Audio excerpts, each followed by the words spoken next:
PDAM Makassar jajaki kerjasama dengan perusahaan air Cina. Siapkan teknologi higienis. Hari pertama menjabat sebagai PLT Direktur Utama PDAM Makassar, Hamzah Ahmad langsung fokus pada pengembangan layanan air bersih.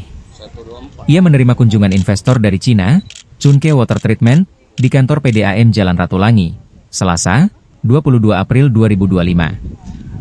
Perusahaan ini menawarkan teknologi pengolahan air canggih berbasis reverse osmosis, RO, yang mampu menghilangkan kuman, bakteri, hingga kontaminan seperti garam dan mineral. Teknologi ini bisa memastikan air minum warga Makassar lebih aman dan sesuai standar WHO, kata Hamzah usai pertemuan. Chunke, yang telah beroperasi di Uganda, Guinea, dan Madagaskar, menawarkan solusi untuk meningkatkan kualitas air baku PDAM. Dalam kunjungan, tim Chunke juga meninjau langsung instalasi produksi air PDAM, termasuk sumber air baku. Hamzah menjelaskan, kolaborasi ini masih dalam tahap penjajakan, namun pihaknya optimistis teknologi tersebut dapat mengatasi tantangan kualitas air selama ini.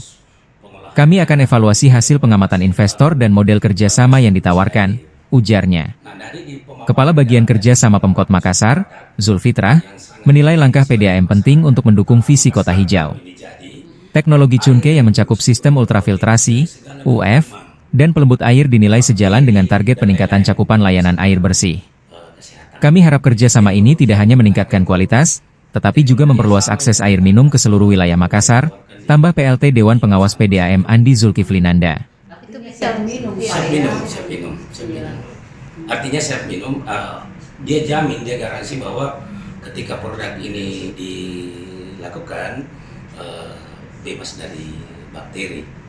Pak, ini kan baru penjajakan. Ya, baru penjajakan. Peluang untuk kerjasama dengan ya, kita lihat, dia lihat situasi instalasi kita, sumber air baku kita, kemudian kita menunggu seperti apa hasil dari pengamatannya pihak investor, kemudian nanti dia menawarkan model kerjasama kepada pihak PDAM. Pak, ini tugas pertama Bapak sebagai PDAM, Pak, ya? Tugas pertama kita ya, kali pertama sebagai pelaksana tugas. Jadi tugas saya sebagai pelaksana tugas ini adalah masa transisi sebelum ada pejabat definitif. Ya, kurang lebih waktu yang diberikan oleh Pak Wali Kota itu 3 bulan untuk tidak ada kekosongan, kemudian menyelesaikan dan menjamin ketersediaan air bersih kepada masyarakat. Download Tribun X sekarang, menghadirkan lokal menjadi Indonesia.